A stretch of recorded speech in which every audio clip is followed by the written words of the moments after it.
সোনালী রোদ আর মৃদুমন্দ বাতাসে দুলছে রাশি রাশি সূর্যমুখী। মধু সংগ্রহে ফুলে ফুলে মৌমাছিদের গুঞ্জন তো আছেই। এমন মনমাতানো স্নিগ্ধতায় ভরে উঠেছে বরগুনার ফসলের মাঠ।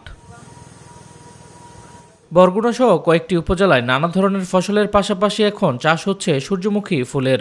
কম ঝুঁকি ও লাভ ভালো পাওয়ায় গত কয়েক বছরে সূর্যমুখী ফুল চাষে বেড়েছে কয়েক গুণ। মাত্র ১০০ দিনে ঘরে তোলা যায় সূর্যমুখী বীজ।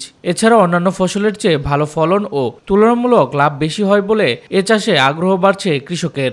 এবছরে ওইখানে শিপর করে একজন কৃষক, উনি অনেক জায়গায় এই সূর্যমুখী চাষ করছে, আর আমরাও এটা চাষ করছি এই কারণে যে বাজারে যে তৈলগুলো পাওয়া যায় ওটা ভেজাল তৈল। এটা বৈদেশিক মুদ্রা তো অর্জন রয়েছে, এছাড়া এর মাধ্যমে অনেক মানুষের কর্মসংস্থান হচ্ছে, আর এর মাধ্যমে অনেকে স্বাবলম্বী হতে পারছে বর্তমান সময়ে। সূর্যমুখী গ্রামীণ প্রকৃতির সাথে মিশে আছে, এটা সূর্যের সাথে সম্পর্কিত।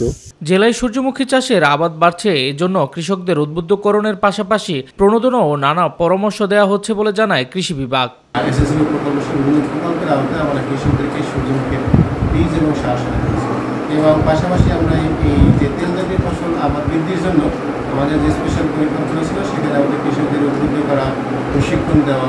সোয়াবিন তেলের উপর নির্ভরতা কমাতে সূর্যমুখী ফুল সহ তেল জাতীয় ফসলের উৎপাদন বাড়াতে সরকারের পক্ষ থেকে নানা পদক্ষেপ নেওয়া হচ্ছে।